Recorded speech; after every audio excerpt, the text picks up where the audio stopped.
Selamat datang di Cabe Channel. Mohon untuk like, komen, dan subscribe, agar channel ini makin berkembang dan Mimin makin semangat. Terima kasih. Satria Samudera. Buku 1, Makar Berdarah. Bab 11. Lama tidak bertemu, Guru. Wedana Duryono membuka penutup wajahnya. Sebuah senyuman yang seolah tulus menghias wajahnya. Rawesi mendengus keras. Badannya gemetar menahan marah. Jangan panggil aku guru. Aku menyesal memiliki murid terkutuk sepertimu. Wedana Duryono tertawa terbahak-bahak. Hahaha. Kau boleh memakiku semaumu. Tapi asal kau tahu, sampai sekarang, semua ajaranmu masih kupegang teguh. Buktinya, pukulan tapak geni yang barusan kulepaskan. Bukankah kau sudah merasakannya, guru? Wedana Duryono sengaja menekankan kata guru di belakang dengan nada menghina. Dada Rawesi sebetulnya masih terasa sedikit sakit. Tapi saat ini, sakit di hatinya lebih besar. Kau tidak berhak menggunakan jurus itu. Aku mewariskannya pada Gayatri. Kau binatang jahanam. Kau tidak hanya merampas jurus yang kuberikan pada kakak seperguruanmu, tapi juga menodai kehormatannya. Wedana Duryono tersenyum sinis. Aku tidak merampasnya. Memang akulah yang berhak mewarisi kitab tapak geni. Aku lebih kuat dari Gayatri. Tapi kau pilih kasih. Rawesi mengeluarkan keris yang selama ini tersimpan di balik pinggangnya, jahanam. Hari itu, aku sudah bersumpah di hadapan jasad Gayatri untuk membunuhmu dengan tanganku sendiri. Hari ini, sumpah itu akan kupenuhi. Setelah berkata demikian, Rawesi langsung menyerang ke arah Wedana Duryono. Lelaki tua itu bergerak cepat, langkahnya sangat ringan, seperti sedang berseluncur di atas es. Keris di tangan kanannya mengeluarkan aura yang cukup angker. Sebuah tusukan mengarah deras ke perut Wedana Duryono. Pria ini segera melompat mundur. Pada saat yang sama, kawannya yang bertubuh jangkung menghadang serangan Rawesi dengan sebilah golok besar. Rang! Percikan api tercipta saat keris Rawesi beradu dengan golok besar itu. Setelah berhasil menahan serangan keris, sosok jangkung tadi segera menebas. Namun Rawesi segera melompat satu tombak, menjaga jarak ke belakang. Kakang Barawa dan Kakang Jalakpati, harap mengurus dua orang lainnya. Biar aku dan Rekso yang mengurus tua bangka ini. Barawa dan Jalakpati segera bergerak cepat ke arah nenek Raden Ajeng dan cucunya. Jangan harap semudah itu, bentak Rawesi. Ia segera melesat untuk menghadang Barawa dan Jalakpati. Lelaki tua ini menarik tangan kanannya ke belakang, lalu menghempas ke depan. Angin panas dari pukulan tapak geni merangsek ke arah punggung Barawa dan Jalakpati. Tak ingin punggungnya gosong, kedua pentolan dari lembah harimau ini segera menghentikan langkah. Jalakpati segera melenting ke kiri, lalu lanjut berlari menuju nenek Raden Ajeng. Sedangkan Barawa berbalik, sambil menghentak tanah, kedua tinjunya dikebas ke depan. Dua angin bercampur asap merah melesat. Yang satu menghantam tapak geni dan menyebabkan ledakan hebat. Adapun yang satu lagi menyerang langsung ke arah Rawesi. Rawesi terkejut, pukulan kabut darah. Tanpa buang waktu, ia segera membuang diri ke samping. Serangan Barawa menghantam pohon bambu, menyebabkan sasaran langsung melayu. Tak kusangka, ternyata Duryono Jahanam ini dapat memanggil sekutu dari Partai Darah, ujar Rawesi setelah ia mendarat. Kau benar, Pak Tua. Aku Barawa, murid pertama dari Partai Darah. Tapi, sekarang aku adalah pemimpin di Lembah Harimau. Jawab Barawa. Lembah Harimau, batin Rawesi dalam hati. Kini, wajah tuanya menjadi tegang. Perubahan situasi membuatnya mulai berhitung. Duryono, ditambah dengan pemimpin Lembah Harimau, lalu si cebol tadi, ditambah si jangkung, semuanya adalah ahli bela diri. Tampaknya akan berakhir sulit.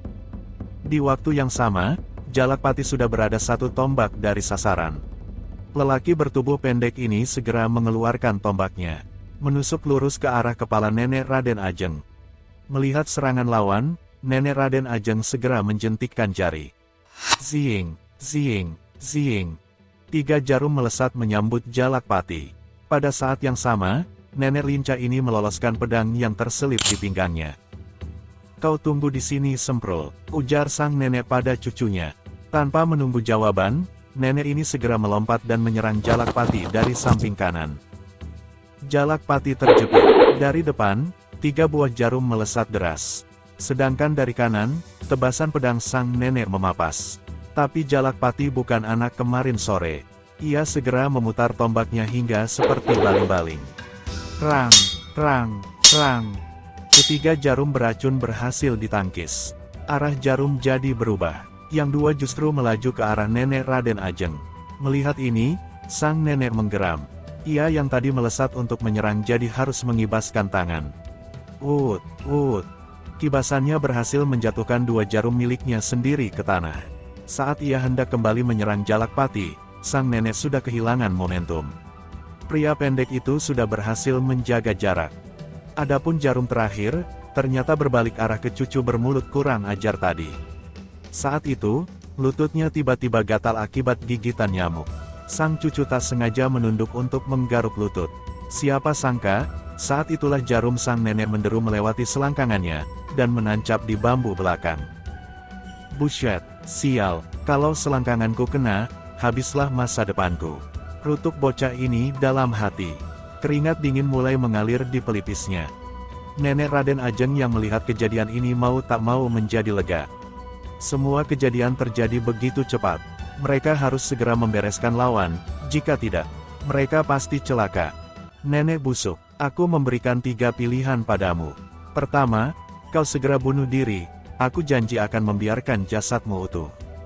Kedua, cepat menyingkir dari sini, aku hanya akan memotong sebelah tanganmu. Ketiga, serahkan bocah sialan itu pada kami. Cuih, nenek Raden Ajeng meludah. Apa kau punya kemampuan untuk mengancamku? Jalakpati tertawa, hahaha. Bagus, aku juga lebih suka kalau kau mampus. Setelah berkata demikian, Jalakpati kembali menyerang. Kini, tombak pendeknya tampak sudah memanjang. Tusukan demi tusukan diarahkan. Tombak kayu yang kokoh ini tampak seperti melentur. Gerakannya sangat cepat ke sana kemari. Seakan memiliki mata, kemanapun sang nenek menghindar, tombak ini akan mengejar. Rang, rang, rang. 3 serangan beruntun dari Jalakpati yang mengincar kepala, dada dan perut sang nenek berhasil ditahan. Nenek Raden Ajeng menggeram marah. Sejak tadi, ia dipaksa untuk bertahan. Lawannya memiliki keunggulan dari segi jarak serang dan kelincahan. Apalagi, gerakan Jalakpati makin lama terasa makin cepat dan serangannya makin bertenaga. Tidak, mata sang nenek menyipit. Bukan lawan yang makin cepat, tapi dialah yang makin melambat. Bagaimanapun, menghadapi lawan yang jumlahnya lebih banyak, staminanya sebagian sudah terkuras. Kalau kau ingin menyesal, itu sudah terlambat. Suara keras dari Jalakpati membuyarkan pemikiran sang nenek. Pada saat ini, tubuh Jalakpati sudah melenting ke udara. Masih di atas, pria pendek ini memutar tombak lalu melemparnya kuat-kuat dengan tangan kanan. Tombak yang berputar laksana bor itu melaju deras ke arah dada nenek Raden Ajeng. Kecepatannya bukan main. Sang nenek bersiap, ia kini memegang pedangnya dengan kedua tangan. Kuda-kuda dipasang, pedangnya ditarik ke belakang. Hia! Dengan sekali hentakan, nenek ini melesat menyongsong. Tombak yang meluncur itu ditebas. Rang! Namun, keadaan tombak yang berputar itu membuat hantaman pedang sang nenek tergelincir. Akibatnya, tombak yang dipapas ini tidak terpukul mundur. Hanya berubah arah ke samping dan mengenai pundak kiri sang nenek. Kres! Ah! Teriak sang nenek kesakitan. Beruntung arah tombak sudah melenceng. Senjata itu memang tidak menghunjam pundaknya, tapi merobek daging, lalu terus melaju hingga menancap di tanah. Wanita tua berbaju putih itu tak punya waktu untuk merasakan perih di lukanya. Sebab pada saat ini, Jalakpati yang tadi melenting di udara segera melaju deras ke arahnya dengan kedua kaki yang menyerang. Duk, duk, ah! Tubuh sang nenek terpental, 2 tendangan telak menghantam dadanya. Darah segar segera terlontar dari mulut. Di sisi lain, Jalakpati tak ingin memberi ampun. Melihat lawannya terpental mundur, ia segera melompat, menerjang lagi guna melepaskan tapak 1000 racun ke arah dada lawan. Nenek Raden Ajeng melihat perubahan pada telapak tangan Jalakpati. Ia yakin serangan lawan akan sangat berbahaya bila mengenainya. Maka, secara refleks, sang nenek menggerakkan tangan kanan. Plak! Telapak tangannya berhasil menghantam pergelangan tangan Jalakpati. Akibat hantaman barusan, arah lompatan Jalakpati jadi melenceng dari sasaran. Ia pun terpaksa menjejak tanah. Usaha sang nenek memang berhasil menggagalkan serangan penuh racun itu. Namun, efek dari benturan tangan dengan tenaga dalam barusan membuat kondisi sang nenek semakin parah. Mulutnya kembali memuntahkan darah. Saat ia mendarat, tubuhnya sudah tak mampu berdiri tegak. Ia jatuh terlutut dan bertumpu pada pedang yang ditancapkan ke tanah. Pundaknya yang robek terasa panas dan dadanya sangat nyeri. Sambil menahan sakit, nenek Raden Ajeng melirik ke arah Rawesi. Saat itulah, wajah keriputnya semakin memucat. Mentari senja baru terbenam. Hutan bambu perlahan diliputi kegelapan. Malam yang harusnya sunyi diramaikan dengan suara dentuman, dentingan pedang dan teriakan-teriakan. Saat nenek Raden Ajeng sibuk melayani Jalakpati, Rawesi terlibat pertarungan sengit melawan 7 orang, yaitu Wedana Duryono, Barawa, Rekso dan 4 penyerang yang pertama. Kini, tubuh Rawesi sudah penuh dengan luka. Namun ia masih cukup gesit. Keris pusakanya terlepas dan terjatuh entah di mana. Kini, mengandalkan tangannya yang kurus namun kokoh, ia berusaha menghantam ke sana kemari. Dalam satu kesempatan, Rawesi diserang dari 2 arah. 2 pedang berkelebat dari kiri dan kanan. Ut. Rawesi melompat ke atas sambil berputar. Tubuhnya laksana gangsing. Setelah 1 tombak di udara, ia tiba-tiba melesat turun. Kedua tangannya mencengkeram kepala 2 lawan tadi. Krak, krak. Kepala 2 orang itu langsung retak dan mengeluarkan asap. Jelas bahwa Rawesi menggunakan jurus tapak geni untuk membunuh kedua musuhnya tadi. Rawesi kini sudah kembali mendarat. Ia merasakan dadanya semakin nyeri, namun mencoba untuk tetap berdiri dengan tegar. Melihat 2 anak buahnya kembali tewas, wajah Wedana Duryono menjadi jelek. Rekso, gunakan serangan pamungkasmu, teriaknya. Rekso mengangguk, ia melompat ke arah Rawesi. Sambil melompat, goloknya diangkat dengan kedua tangan hingga di atas kepala. Lalu ia menebas kuat-kuat secara vertikal, dari atas ke bawah. Angin akibat sabetan golok itu luar biasa. Rambut panjang Rawesi sampai aut-autan. Jurus golok penghancur karang, batin Rawesi terkejut. Ia pun memasang kuda-kuda. Jurus golok penghancur karang adalah keahlian utama orang-orang dari lembah Gunung Selatan. Serangan ini diawali dengan mengalirkan tenaga dalam ke golok besar, lalu sabetan kuat yang memanfaatkan gravitasi akan menghasilkan angin tajam. Jika tidak binasa karena terbelah oleh golok besar, lawan akan terluka sayatan demi sayatan akibat gesekan angin tajam. Baju dan celana Rawesi sudah robek di sana-sini. Kulitnya juga banyak yang tergores. Lelaki tua ini menggeram marah. Sambil memperkuat kuda-kuda, dia mengepalkan kedua tangannya. Hia! Bersamaan dengan teriakannya, Rawesi memukul dengan kedua tinju ke udara. 2 larik cahaya berwarna kuning melabrak ke arah Rekso. Blegar, blegar. 2 ledakan keras terdengar membahana. Asap putih mengepul. Pada saat ini, 2 serangan Rawesi berhasil mengenai Rekso. Golok lelaki jangkung ini hancur berhamburan.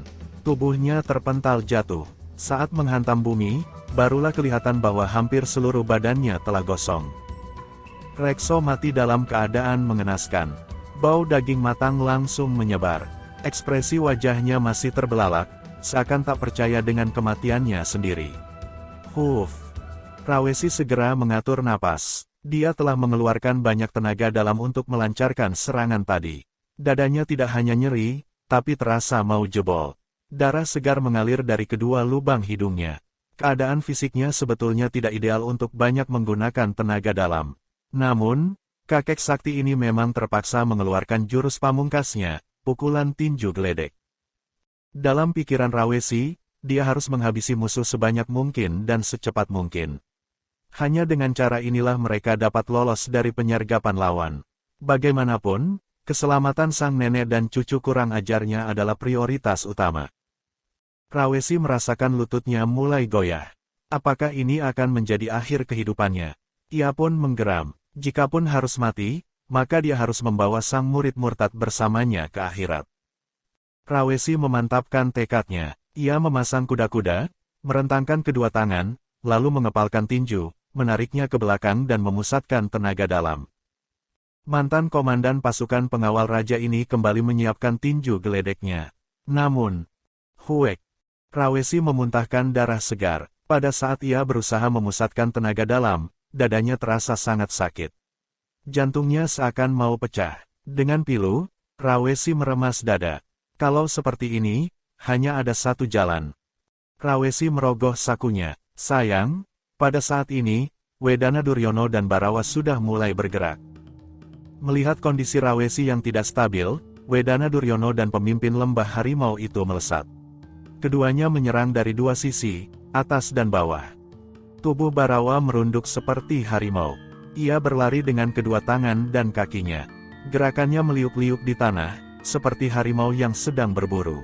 Setelah satu tombak dari sasaran, Barawa melompat. Gerakannya persis seperti harimau yang menerkam mangsa. Kedua tangan pria bertubuh kekar ini membentuk cakar. Lalu dengan sebuah gerakan cepat, ia berhasil menghantam dada Rawesi yang sedang tidak siap. 2. Rawesi terpental ke belakang. Barawa terus mengejar. Ia kini memutar badan. Dengan bertumpu pada kedua tangan, Barawa menggunakan kedua kaki untuk menendang tubuh Rawesi. Bletak. Rawesi terpelanting ke udara. Tulang dadanya remuk. Organ dalamnya pasti sudah hancur sebagian. Kedua matanya mengeluarkan air akibat menahan sakit yang luar biasa. Pada saat ini, Wedana Duryono yang sudah melompat ke udara ikut memberikan pukulan. Dari atas, ia menghantam dada gurunya 2 kali menggunakan pukulan tapak geni. Duk, duk. Tubuh Rawesi meluncur deras. Dadanya jebol sudah. Tampak di sana lubang gosong yang mengerikan. Tidak, Paman. Nenek Raden Ajeng yang melihat kejadian ini segera melesat. Mengabaikan kondisinya, ia menangkap tubuh Rawesi di udara. Keduanya lalu jatuh terguling-guling saat menghantam bumi. Akibat gesekan dengan tanah dan batu, kulit wajah sang nenek terkelupas. Dari balik kulit keriput itu tampak kulit yang masih muda dan kencang. Ternyata, wajah tuanya itu hanyalah topeng kulit belaka. Air tangis mengalir deras dari kedua matanya yang jernih. Paman, Paman, bertahanlah, Nenek, Raden Ajeng memeluk tubuh Rawesi erat-erat. Mantan komandan pasukan pengawal raja ini sepertinya sudah tidak mampu berkata-kata lagi. Hanya matanya yang menyiratkan kesedihan dan penyesalan. Tidak, Paman, kau tak usah menyesal. Ini bukan salahmu. Aku adalah muridmu yang tidak berguna, Bajingan, bangsat, beraninya kalian membunuh Paman. Akan kucincang kalian. Sang cucu yang sejak awal hanya menonton pertarungan tampak berlari sambil susah payah membawa pedang. Ia menebaskan pedang itu ke arah Wedana Duryono. Namun, gerakan lamban itu bukan apa-apa bagi sang Wedana. Cukup menggeser badan sedikit, maka tebasan bocah itu sudah meleset. Lalu dengan sekali gerak, Wedana menghantam perut sang bocah menggunakan lutut kanan. Duk! Huek! Bocah itu langsung muntah dan terpental 3 tombak. Tubuhnya menghantam pepohonan bambu dan jatuh melorot ke bumi. Entah pingsan atau mati, yang jelas bocah itu tidak bergerak lagi. Cuih, hanya bocah ingusan berani mengancamku, ujar Wedana Duryono sambil meludah. Ia kini berjalan ke arah Rawesi dan Raden Ajeng. Saat melihat wajah sang nenek, Wedana Duryono tertegun sesaat. Lalu ia tertawa terbahak-bahak. Jadi begitu, hahaha. Pantas saja, aku benar-benar beruntung. Wedana ini membungkuk untuk mengambil pedang yang tergeletak di samping jasad anak buahnya. Setelah mengibaskannya sekali, pria durjana ini berkata, Puteri, di antara kita memang tidak ada dendam. Tapi aku sungguh tak bisa membiarkanmu hidup. Nenek, Raden Ajeng yang dipanggil Puteri itu berkata dengan lantang, Wedana. Kau sungguh biadab, rencanamu tak akan berhasil. Aku menyumpahimu, aku mengutukmu. Wedana Duryono tersenyum sinis, orang-orang seperti kalian tak akan mengerti. Kau bebas bicara apa saja. Toh, nyawamu akan segera kucabut. Setelah berkata demikian, Wedana Duryono langsung melesat. Gerakannya sangat cepat, pedang di tangannya tampak seperti sebuah kilatan saja, melaju deras menuju leher sasaran. Raden Ajeng hanya bisa pasrah. Ia sudah tak memiliki tenaga. Rawesi yang sedang berada di ujung napasnya masih memberi isyarat agar Raden Ajeng segera melarikan diri, namun gadis ini menolak. Sambil menutup mata, Raden Ajeng memeluk tubuh sang guru dan berbisik, "Aku tidak akan meninggalkanmu, Paman." "Mampus!" teriak Wedana Duryono sambil menebaskan pedang. Namun, terang! Pedang di tangan Wedana Duryono bergetar hebat. Getarannya bahkan membuat tangan sang Wedana jadi agak kesemutan. Untuk sesaat, sang Wedana tertegun. Ia berusaha mencerna apa yang terjadi. Namun, sejurus dia sadar, Raden Ajeng dan Rawesi sudah menghilang dari hadapannya. Mata Wedana Duryono melotot penuh amarah. Sambil memandang ke sekeliling, ia berteriak, "Setan alas! Siapa yang ikut campur?" Bersambung.